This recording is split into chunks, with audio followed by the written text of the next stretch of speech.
Okay, today we're going to do some CPU scheduling practice. This is going to be non-preemptive, first come, first serve, shortest job first, and priority.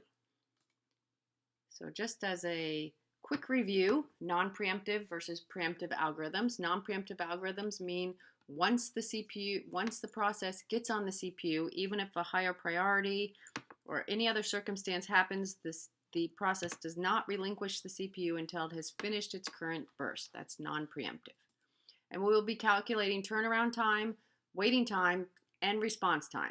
And these will be calculated per process, and then I will discuss how you calculate the averages. So if you need to review this, go back to the older video, which was posted before this, and you can review how to make these calculations. All right, so let's get started. Here we are with first come, first serve. First come, first serve, we're going to now calculate, we're going to make a Gantt chart and run through the first come, first serve algorithm. So here's our Gantt chart. And what we have here are 5 processes, and our timing diagram starts at time 0, and we just run the processes onto the CPU. This represents the CPU in the order in which they arrive, and once they get the CPU, they do not relinquish it. So P1 will go and we'll have the CPU for 8 time units, followed by P2, which you notice the arrival times are here in the first column and the CPU burst are in the second column. Be sure not to mix up the arrival times with the CPU bursts. So P2 goes next on the processor and will go until time 13, followed by P3, which we'll get on the processor for 10 time units until time 23, P4 until time 32, and P5 until time 39. And one thing, if you were to add up all of the CPU bursts right here, it should equal 39 because this is 100% CPU utilization, which means that the processor was busy the entire time with all 5 processes, and therefore then the CPU bursts altogether would add up to that amount. Now this is a very simple, straightforward first come, first serve. And another thing that we will notice now when we calculate our response time, because response time is the first measure of wait time, for this situation we will only have the same response time and the same wait time because the processes only go on the CPU one time. So let's get started calculating. So to calculate the response time or wait time, you calculate the response time is a first time measure from the time when the process gets admitted. In this case, P1 was admitted at time 0, and the first time P1 got on the processor was at time 0. So P1's response time is therefore going to be 0. Now, since P1 only did not go back into the ready queue and wait any additional time, the wait time will also be 0. But in future exercises, you will see where the response time and the wait time will not be the same. P2 arrived at time 3, first got the processor at time 8, so P2's response time is 5. P3 arrived at time 4 and first got the processor at time 13, so it's 9. P4 arrived at time 6, first got on the CPU at time 23, so the response time is 17. And P5 arrived at time 11 and first got on the processor at time 32, so has a response time of 21. Now, in order to calculate the average, all you do is add up these 5, get the total of this and divide it by 5 because there are 5 processes. So the average here would be then 10.4.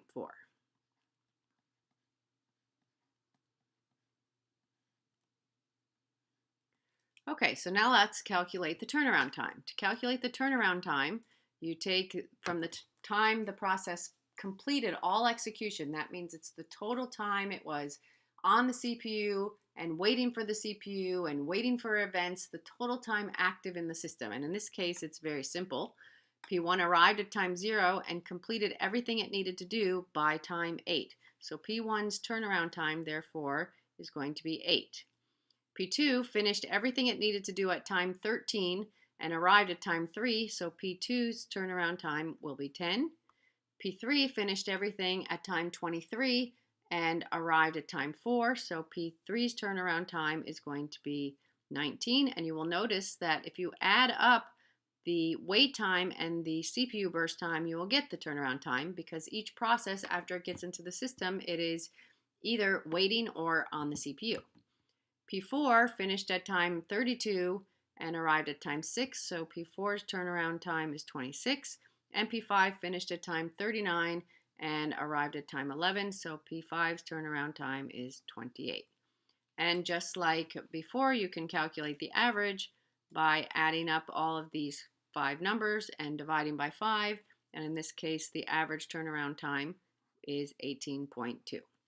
Now, what does this information mean? Well, it means that if you were to run these processes in the first come, first serve algorithm, then this is how the results would be. This is the average amount of time each process would have to wait, and the average amount of time it would take to complete these 5 tasks.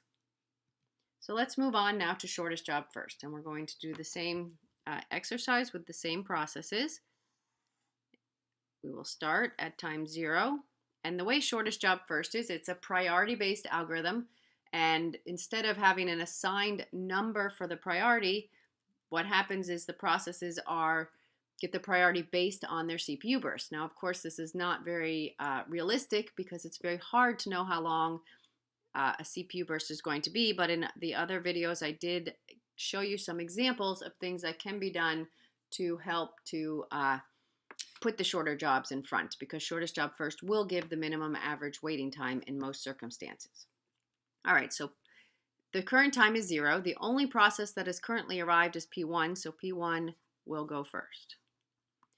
And it will go until time 8. Now, this is shortest job first non-preemptive, so it doesn't matter if another process arrives. P1 is going to finish its burst because it's non-preemptive. Now, at time 8, we have in our ready queue P2, P3, and P4. They all arrived, and so we're going to have to put the next one on based on the CPU burst. And so the one with the shortest CPU burst is P2, which will go until time 13. And next we will have, at time 13, we have P3, P4, and P5 all in the ready queue. So we will run P5 next until time 20, followed by P4 until time 29, and then lastly P3 until time 39. And as you can see, since this is the same set of processes with the same CPU bursts, it takes, and it's 100% CPU utilization, it takes 39 time units.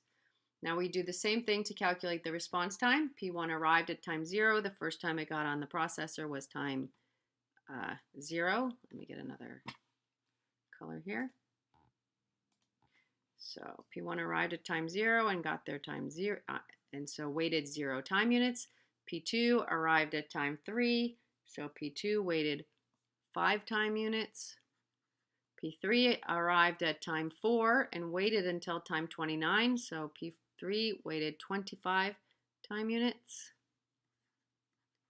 And P4 arrived at time 6 and waited until time 20, so 14 time units. And P5 arrived at time 11 and waited until time 13, so P5 waited 2 time units. And again, if you want to calculate the average, you just add up all of these and divide by 5, and you would get the average. In this case, the average is going to be 9.2.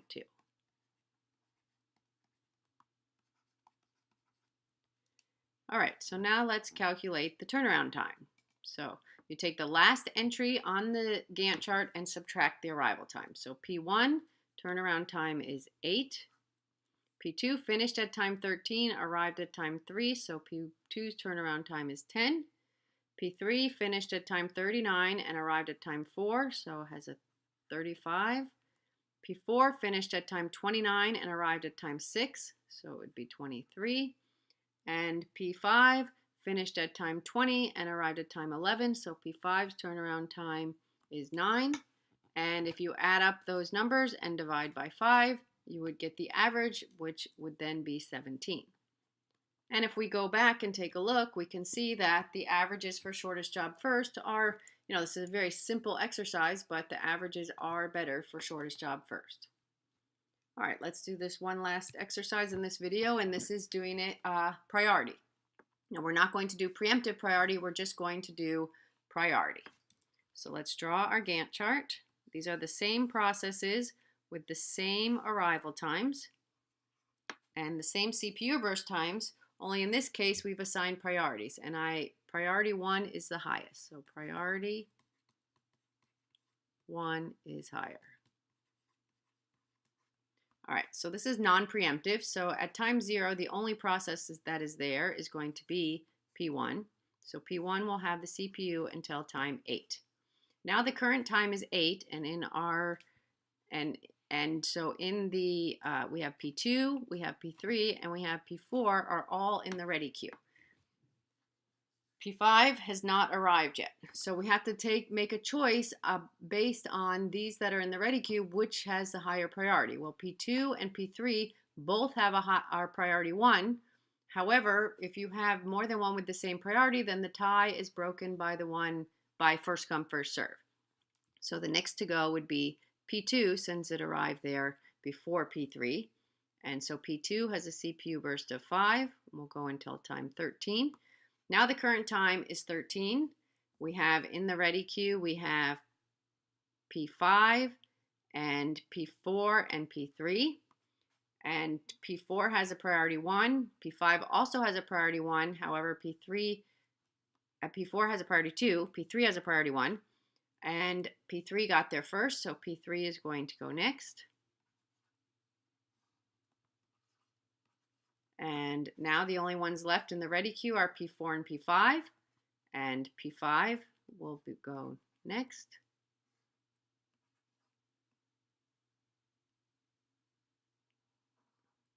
And then the last one to go will be P4.